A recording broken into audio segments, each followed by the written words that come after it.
I was wondering whether we could go to so many different areas with this. And I was just wondering that wonderful kind of triangulation that you have between New Zealand, Bolivia, and Easter Island. That was one of those moments where information just drops down in front of you, and you go, "Oh, aren't I really clever?" And you think, "Thank you." Yes. It is. This is like magic. When you connect with these people and this subject matter, they start feeding you the information. I get to talk about this quite comfortably. I know where this stuff is coming from, and I give it credit where it's due, because we call it inspiration or whatever, but it comes from somewhere else. But to figure out that if you plot Easter Island on a map and you read the Waitaha story and you find out the birthplace of the gods. In fact, I was just there for the 6th time 5 months ago. Is that the Uruku? Kudetauhiti. Oh, sorry. Castle Hill, if you're English. And I thought, it's the most incredible place. And you put the pin on the map, and then you put the 3rd pin, which is Tiwanaku, which they do mention in the actual story of the Waitaha. And you look at this, and in my previous book I was talking about how the gods connected things in perfect triangles. The temples are all associated in perfect triangles. And I figured it's not a perfect triangle when you look at this on the map, and you're also dealing over 3,000 miles of distance, so you've got a curvature to deal with. But if you just measure the distance between the birthplace of the gods, Tiwanaku, and Easter Island is exactly the cut of the golden ratio, 5. Yeah. And I mean exactly, down to 16 miles. So that is pretty... So like 3.14 or something, or whatever. Exactly. And given the fact that land masses have moved in 12,000 years, it's not much of a margin of error when you're dealing with a 8,000 mile journey. That's extraordinary. And it goes back to what they were saying. These people were master astronomers. They were great navigators, mathematicians. They knew about all the laws of nature, and this is pretty good proof that if you can map out this tiny little dot in the middle of the Pacific to that degree, which back then was actually a little bit bigger. The local story says that Easter Island was actually part of an archipelago back then, all gone now. It all ties in quite nicely together. So I remember you saying, yes, there were probably like 4 or 5 islands around, probably around Easter Island. Exactly, and they seem to have survived the flooding as well. In fact, I was reading one of the shipping accounts from the US Navy back in the 1800s. There was one captain, in fact it goes back to Jacob Roggeveen, who was the first European to find Easter Island by accident, because he was going to Australia, I believe, from Chile, and he came across this island, or a report of an island. And the island was said to be so big, somewhere between Baja and Fiji, that it actually stretched to the horizon, and it took several days to actually map it. And he came over about 15 years later. He spent a week looking for it. He said, "It's not here, it's gone." Even the US Navy spent 3 weeks looking for it. It was completely gone. So there's a lot of stuff going on around that part of the world, in Polynesia. And the local people always said, even as far back as the 16th century, to the European travellers that went there, these islands are the tips of what used to be the land masses that were here. Not land masses that were in the Pacific. These are the tips of the mountains. And some have actually come up from the ocean when the land masses sank. There's a tip for that. And the geologists can't handle that. But that's their problem. Why would they want to lie about this? So in the book you've got that wonderful picture of that lady, the grandmother with the DNA from the Middle Eastern DNA. That was extraordinary. And it goes back to the whole hubbub with the Maoris saying, with indigenous culture. Well, no, it's in your written tradition. As a matter of fact, when you arrive in New Zealand, there were people welcoming you on the shore. They were light-skinned and they were red-headed. So who was welcoming you on the shore? Were they cardboard cutouts? Because these were people. And you also talk about people on Easter Island, excuse me, having kind of red hair too, and and the whole beard thing is interesting. The literally means red-haired people. Right. They're the ones that are going from Titicaca to Easter Island to the birthplace of the gods and back again. So they are the Waitahas. They're the predecessors of the Waitaha. Exactly. Right. And when they intermarried after the flood, they show up on Easter Island when it got reduced in size, obviously. We have Hotu Matua, who finally is a woman who is the leader of the 7 a group of shining people. The only female that's actually the leader of one of the groups that I found. And she shows up in the middle of Easter Island and says, "We need to remap the entire world because the world we knew is gone." What a great story. Yeah, amazing. They were the Urukeu who eventually settled on Easter Island because they had nowhere else to go. And from there they intermarried, the local human population, and that's where the Waitaha got their strain from. So after Monica and her tribe, which is the Ngati Hotu, it takes me a while to get all these names sorted out. The Ngati, no, you don't say that in New Zealand, mate, the Ngati. With the real awesome. Yeah, right. And there's 13 other tribes there that claim also descendancy from the flood in New Zealand. So a whole different story. Yeah. She got fed up with all this stuff, and she had the DNA samples taken, did the saliva thing, sent it off to, I think it was National Geographic, and she didn't tell them any information, because you're not supposed to.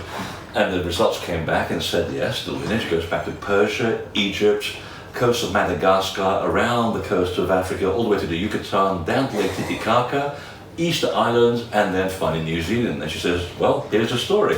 It's exactly the oral tradition that they have. That's the path that they took to get to New Zealand, a long way around. So I then asked Freddy about Castle Hill in New Zealand. If there's a place you have to get to before you die, that's one of them. Pain in the ass to get to. 23 hours, 26 hours for some people, and then you go to the South Island, then you got to rent a car, then you got the other 2.5 hours, unless you're a Mini Cooper driver, in which case you do it in 10 minutes, and you get to this big alpine outcrop called Castle Hill, or Kuratauhiti in its original form, and that's called the birthplace of the gods. I thought I definitely have to go to a place called the birthplace of the gods. I still don't quite know why it was the birthplace. There obviously was some kind of presence there way before the Dryas period. This was going through my mind when I was doing all my research about this, and I kept rereading the stories of the Waitaha. They've only been published for the last, 15 years. I don't think many people actually read it. It was a short edition run in New Zealand. Someone actually gave me a copy of the book, 2 books, when I did my first tour in New Zealand, almost by coincidence, almost like they felt I should be reading this for a later date, and sure enough, it was actually the blueprint for the Missing Lambs in the end. The whole story is really based around that. They provided glue for the book. And I wanted to go and find out about the birthplace of the gods. And they talked about the gods having already going there before the flood, and then going back across the Atlantic, the ocean, the Pacific, to Easter Island, and then they stopped appearing.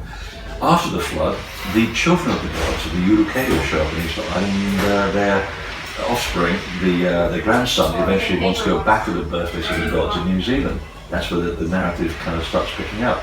So I wanted to find out how old and how long the gods had been going there to this birthplace. So I spent 6 trips going to Kuratauhiti, and I talked about this calendar stone. And I thought, if there's a calendar stone, surely, even after 12,000 years of erosion, it must still be pretty obvious.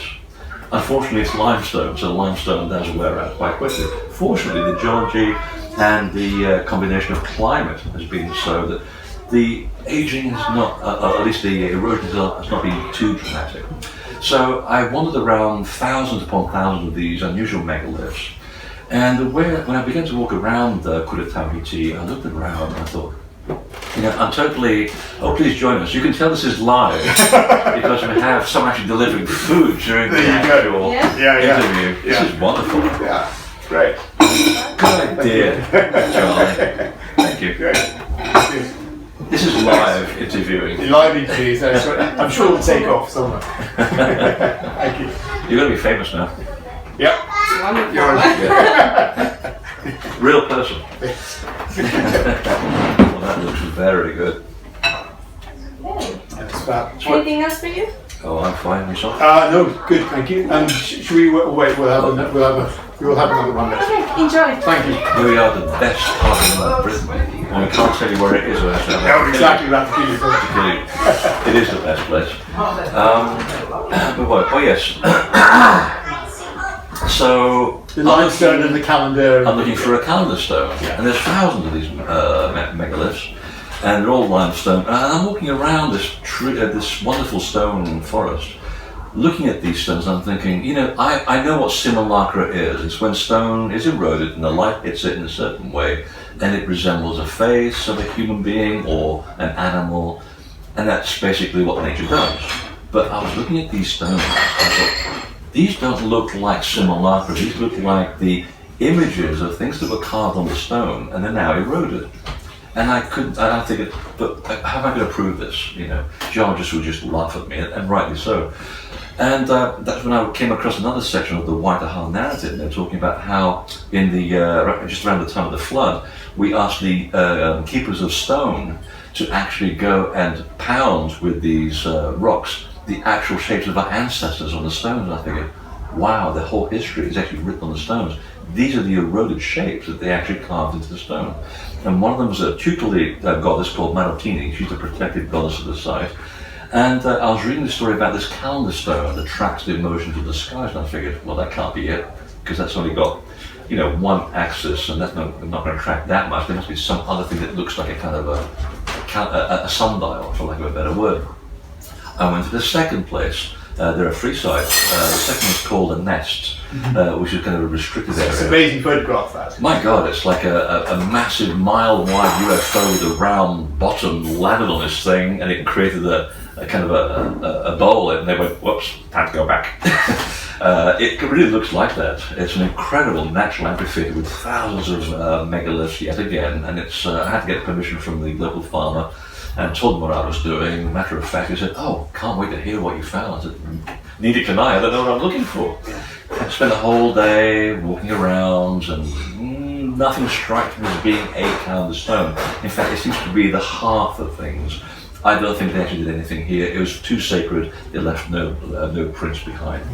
I want to go to the third site, the Flock Hill. Nobody ever goes there. Nothing is known about it. Another 3 hours of climbing. Not a bird in the sky, not a sound, not a car. You're in the middle of nowhere. Beautiful place. And out of nowhere, all these megaliths are everywhere, and I'm just following my gut feeling. I think, I don't know where I'm going. I don't know what I'm looking for. I'm going to follow the gut feeling. I'm going to let the spirit of the place just show me where to go. And lo and behold, as things tend to happen by magic in this quest, the only damn bird in the entire valley, a falcon, which if you know anything about Egyptian mysticism, you know the symbology quite well. A falcon lands on this stone in front of me that looks like a sundial. It looks like it's got a head that's been carved out of the sundial. And I'm thinking, oh, this is too good to be true. I'll go and check out this one. And sure enough, 2/3 of the way up on this beautiful sundial, it's actually about at this angle. So it obviously it's not being eroded because the erosion doesn't behave that way. And it looks like there's this head that's looking up at the sky. It's a long-headed skull. And again, I'm thinking, maybe it's just simulacra again, maybe it's just the way the stone is eroded to give the illusion of a face, but it's too good to be true. And the rest of the stone looks like a boat with another head at the bow, which is looking into a strategic part of the valley where Sirius happens to sit in this bowl a long, long time ago, at a specific moment in time.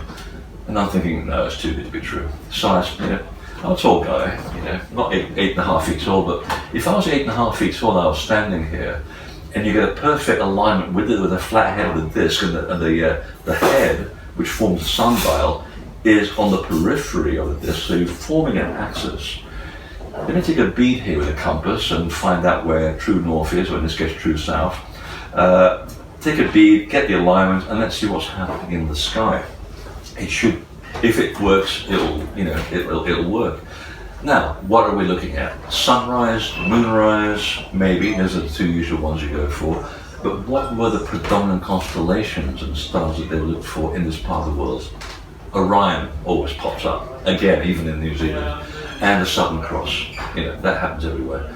So I thought, okay, let me start with Orion. I put the coordinates in the application, Stellarium, the same one that Robert Bovard used to figure out the coordinates for the Great Pyramid, and the alignment in 10,400 BC at the equinox. Okay, remember this for a second. So I'm going back in time, nothing's happening in the sky, blah, blah, blah, I'm thinking maybe it's the wrong stone. And then suddenly, about, I think like 13,000 BC, on the spring equinox, you get the first rising of the Orion's belt right over that head at that exact moment. I thought, hey, that's a good marker. So obviously they must have been coming to this spot way before the Younger Dryas, which you would have established it as a birthplace, a navel of the Earth, which is why when the survivors ended up in Easter Island after the flood, they knew where they were going. Right. I mean, when you're going around New Zealand, there's 1,500 miles of coastline. How do you know where you're going? You have to know, there's actually a precedent. So I figured, I kind of like that, but what would happen if we took it forward and actually looked at the winter solstice and the equinox and brought it forward and see what happens to the constellation of Orion. Well, the first time the entire constellation fully appears right over that stone is the winter solstice, 10,400 BC. At the moment, that over in Egypt, they're laying out the ground plan for the pyramids. And I'm thinking that's too much of a coincidence to be true. I think it may be right, it may not be, but it's there. It's mathematics. It's either right or it's wrong. In this case, it's there. And then I thought, let me go back to the original site, to the Manotini stone, the tutelary goddess, and find out when they were looking at Orion from this stone over here, on the other side of the valley, what she's looking at exactly the same moment.